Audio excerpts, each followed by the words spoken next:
Hello everyone. A couple of videos about the T-90M here, and it's been a rough spell for Russia's most modern tank that actually works. This first video here shows a BMP in the T-90M first getting hit by cluster munitions, which disables them both. We then see FPV drones hitting them and finishing them off. It's a very short clip, uploaded as part of a compilation of other Russian vehicle losses. But we do have a second video.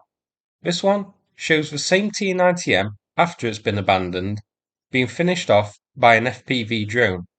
And as we can see here, I doubt that's going to buff out. So, cluster rounds to disable these vehicles and then drones to finish them off and prevent them from being recovered by Russia.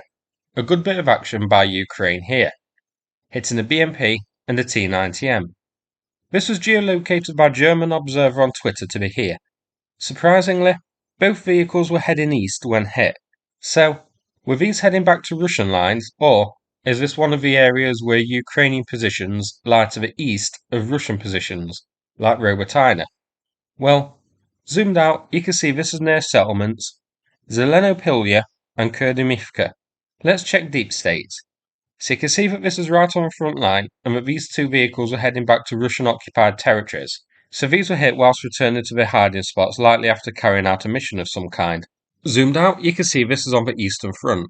As a Brucey bonus, here's another T-90M video. This one's showing a T-90M limping home to base looking the worse for wear, with its tampon hanging out of its turret after a hit by an FPV drone. There's a fire burning which I think is actually underneath the tank, as you can see flames on both sides of the front of the tank. You can also see its hatch opening and closing rapidly. I guess the soldier on top Spinster is doing the same, in case this tank fully detonates. To be fair, this shows that the T-90M is an improvement on the older Russian tank models. Not only did it survive a hit, but it was also able to return to Russian lines despite being on fire. If this was a T-72 or a T-80, I expect only its turret would be returning back to Russian lines, detached from the chassis and almost intercepting the drone in the process. So 95 T-90Ms are in service. Russia had 60 or so at the start of the war, but the type is under production, and older T-90 tanks are being modernised to T-90M standard. So it's unknown how many Russia actually has in service now. So, that's it for this video. Before we finish, a quick picture of Muffin the rabbit sat in her playpen. Fun fact about Muffin. Muffin has intercepted the same number of ATACMS missiles as Russia's S-400 SAM systems have.